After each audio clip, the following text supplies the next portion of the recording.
Welcome to Drawliper channel, and in today's video I'm going to show you how to change keyboard font size in your Android phone. Now the first thing you have to do is open up your keyboard and then tap on this gear icon to open up your keyboard settings.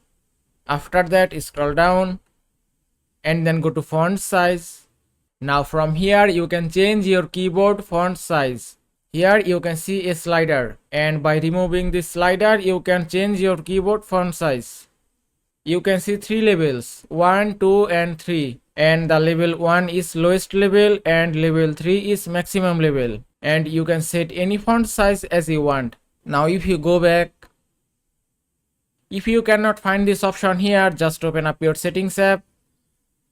Now from here scroll all the way down and then go to general management.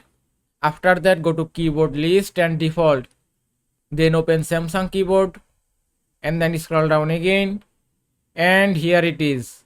You can also change your keyboard font size from here, and that is how you can change keyboard font size in your Android phone. I hope this video was helpful. If it was, please give it a thumbs up and don't forget to subscribe.